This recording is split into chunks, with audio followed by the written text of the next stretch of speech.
Tres. Hola, ¿qué tal, lectores? ¿Cómo están de nuevo? Bienvenidos a mi canal de lecturas caseras. Y bueno, hoy os he traído un nuevo libro que se llama Memorias de Adriano, de Marguerite Yourcenar. Bien. Y traducción de Julio Cortázar, por cierto, de la editorial Edasa, que esta es la primera edición en España, de 1982. Pero se publicó en Hispanoamérica, en Argentina, bueno, sí, en Argentina, porque la traducción de Cortázar, ¿no? Por Edasa, que es argentina la editorial, pasa que luego tiene distribuidor aquí en España, y se sigue publicando en Edasa, así que tenéis versiones modernas, ¿no? Vamos a reediciones de ahora, que podéis por un módico precio conseguir, ¿no? Incluso, bueno, también de segunda mano, como este es mi caso, ¿no? Conseguir de segunda mano. Y bueno, ¿quién fue Marguerite Yourcenar? Pues fue una escritora belga, nacida en Bruselas en 1903. Su madre era belga, su padre francés, y su madre, tras el parto de ella, pues muere pues por el parto, ¿no? No me acuerdo ahora si fue exactamente qué fue. El caso es que se criará en Francia con su padre, que era un aristócrata muy culto. Ya tenía unos 50 su padre cuando nace ella, y le va a educar en casa con institutrices privadas, o sea, y va a coger bueno, a los 10 años ya sabía leer latín, y incluso el griego también lo va a aprender, el griego clásico, antiguo, y a los 16 ya hablaba pues, griego-latín con su padre, y también inglés, porque estuvo durante la Primera Guerra Mundial, estuvieron en Londres, y también italiano, y o sea que la va, digamos, a educar en una educación humanística, y eso le va a ayudar muchísimo luego para su obra, ¿no? Ella también va a viajar muchísimo a lo largo de su vida, y sobre todo cuando va a ir a Grecia, a Italia, se va a quedar pues sorprendida, ¿no? Por toda esa cultura grecolatina que había estudiado y que había, bueno. Pero también verá cosas horribles, ¿no? Bueno, como el inicio del fascismo, con Mussolini, la marcha a su Roma, etc. Y entonces justamente ella empezará a escribirse en los años 20, poemas, aunque en poesía no es que escribiese mucho, pero bueno, pequeños relatos, etc. Y incluso ya empezará a publicar pues en los años también 20, finales de los 20, ¿no? Una novela que se llama Alexis, por ejemplo, en el año 29, con gran éxito, ¿no?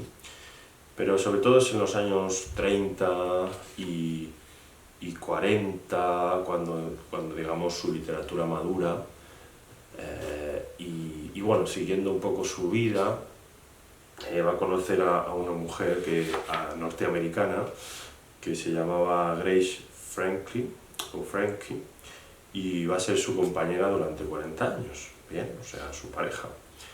Así que, claro, cuando el año 39 se marchará a los Estados Unidos y ya se quedará allí a vivir, pues sobre todo por la Segunda Guerra Mundial, no volverá a Europa.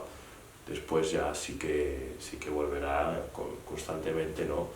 Porque, como os mencionaba, fue una viajera empedernida, incluso estuvo en Asia, ¿no? O sea,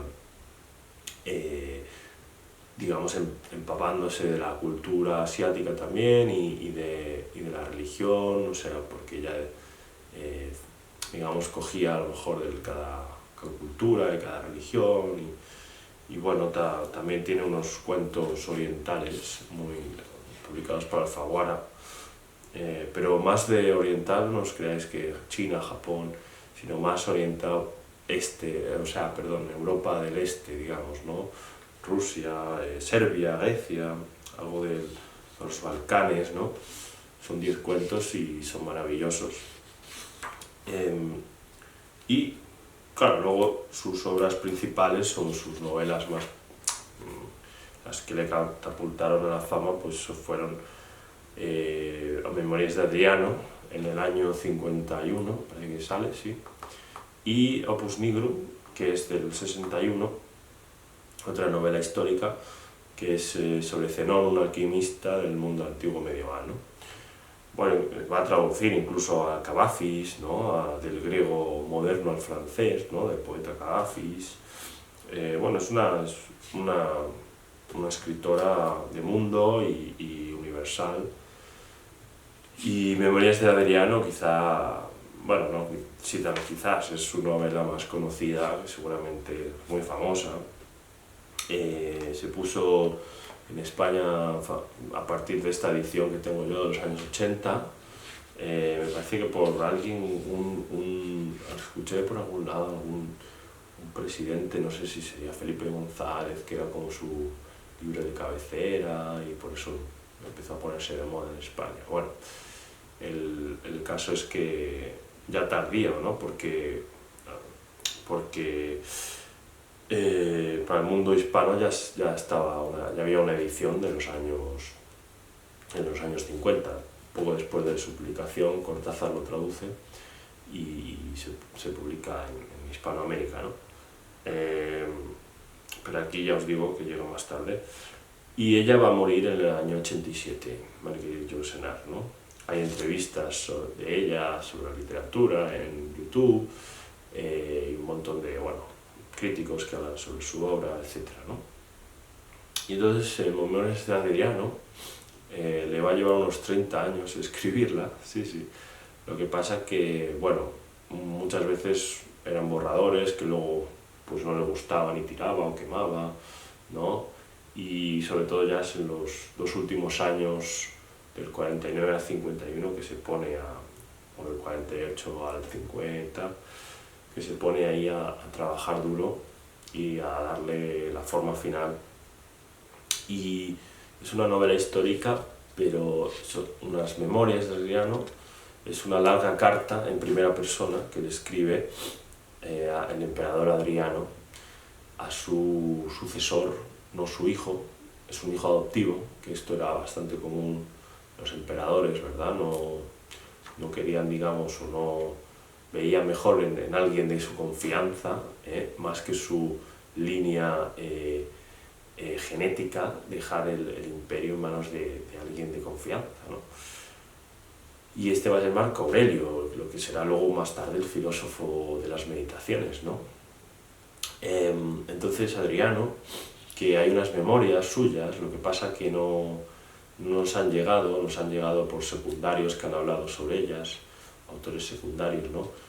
Pero él escribió unas memorias, y entonces Marguerite Yourcenar, digamos, que crea, ¿no? esas supuestas memorias de Adriano, y entonces se va a basar en, Marguerite es una historiadora prácticamente, porque recabó mucha información, que en el libro hay un montón de notas y un montón de bibliografía sobre Adriano y sobre su época, y estudios posteriores, hablaba también alemán, porque hay bibliografía en alemán, en inglés, en francés, en latín, por supuesto, ¿no? En griego, etc. Y entonces, toma mucha información, pero claro, ella vuelca mucho de ella, ¿no? Digamos, en la cosa del sentimiento, porque se habla mucho en esta novela, por llamarla de alguna manera, memorias, novela o carta epistolar en primera persona. Habla mucho de los sentimientos, del amor, de la muerte, temas trascendentales y que le ocupan en sus últimos años, ¿no? A Adriano. Pero habla como le habla a Marco Aurelio, a su sucesor, pues de lo que fue su reinado, su imperio, ¿no? que fue, digamos, de los mejores, según los historiadores, ¿no? El mejor periodo de Roma, porque pacificó muchas guerras, ¿no? Con otras tribus y otros reinos y otros reinos bárbaros, ¿no? Pacificó mucho sus fronteras, ¿no? Porque Trajano había guerreado mucho. Él también, Adriano, participó en esas batallas, en esas guerras, pero lo que hace Adriano es, digamos, cerrar las fronteras, ¿no? No guerrear más, pacificarse con las otras culturas, otros pueblos, asimilación también de esas otras culturas, esos otros mitos, e incorporarlos a Roma, ¿no? Y también subió el salario a los soldados, creó una clase media, redujo impuestos, o sea que, bueno, aparte de crear nuevos cultos, como os decía, hacer un montón de monumentos, ponerlos en la muralla de Adriano, ¿no? En la parte norte de Inglaterra, ¿no? Lindando con Escocia. El culto también a él, a su figura, ¿no? Que también habla de eso, de la figura de él como Dios. Y bueno, también su relación es muy interesante, ¿no? La relación que tuvo con su amante Antino. Él estaba casado, claro, pero, ¿sabéis? En el mundo greco-romano, pues era normal que alguien de poder o alguien mayor tuviese relaciones con alguien más joven, ¿no? Y este era un joven griego, Antino, que fue, bueno, casi lo diviniza cuando muere trágicamente, ¿no? No se sabe bien si se suicida o si es un accidente, pero morirá en el Nilo y bueno, lo hará casi como un dios, lo diviniza, le hace templos, le hace cultos, le hace fiestas, etc., ¿no? Y bueno, habla sobre todas estas cosas de una manera tan bella, está tan bien escrito y se lee muy bien y te llega muchísimo, ¿no? Desde todos los puntos sensibles de vista, se lee súper bien y te llega al alma, ¿no? Hablando del alma, del cuerpo, porque es un momento, claro, que de crisis no de crisis espiritual, sino como que, bueno, es un momento que, como decía Flaubert, ¿no? Entre la muerte de Cristo y la llegada del cristianismo hay como esa... no hay un monoteísmo, entonces hay un montón de ideas, ¿no? Que se mezclan, ¿no? Paganas, monoteístas, etc. Entonces, justamente también ella dice, ¿no? El siglo II me interesa porque fue durante mucho tiempo el de los últimos hombres libres, ¿no? En lo que a nosotros nos concierne estamos ya bastante lejos de aquel tiempo. Y bueno, también os quería leer quizá una reflexión del alma y el cuerpo, lo que os decía, ¿no? Un momento Adriano, ¿no? Dice: ¿será el alma la culminación suprema del cuerpo, frágil manifestación del dolor y el placer de existir? ¿O bien, por el contrario, es más antigua que ese cuerpo modelado a su imagen y que le sirve bien o mal de instrumento momentáneo? Si las almas poseen identidad propia, pueden intercambiarse, ir de un ser a otro como el bocado de fruta, el trago de vino que dos amantes se pasan en un beso. Bueno, está plagado de como veis, de estas reflexiones y de estas,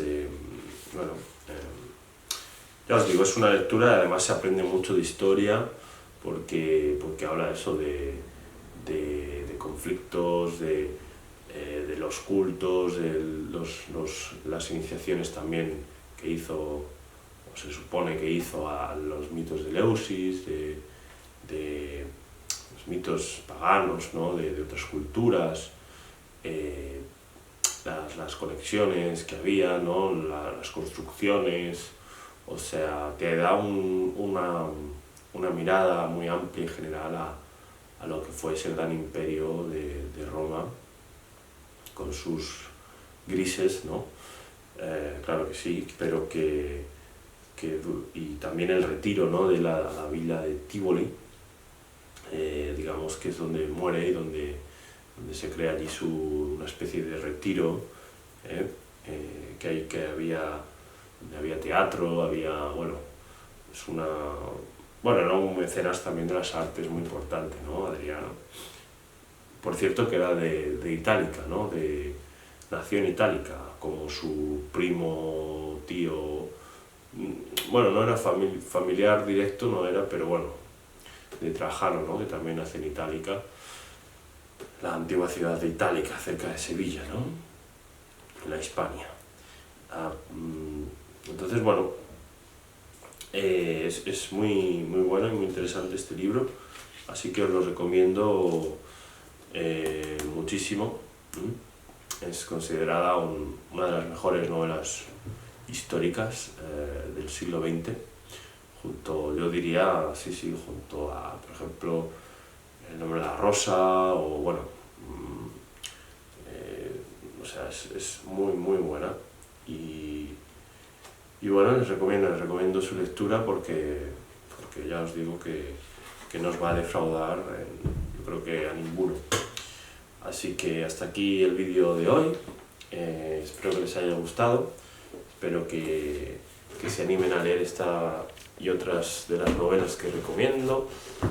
Y bueno, ahora el próximo vídeo que haga será sobre teatro, así que estén atentos porque seguro que también les va a gustar este nuevo vídeo que haré dentro de una semanita.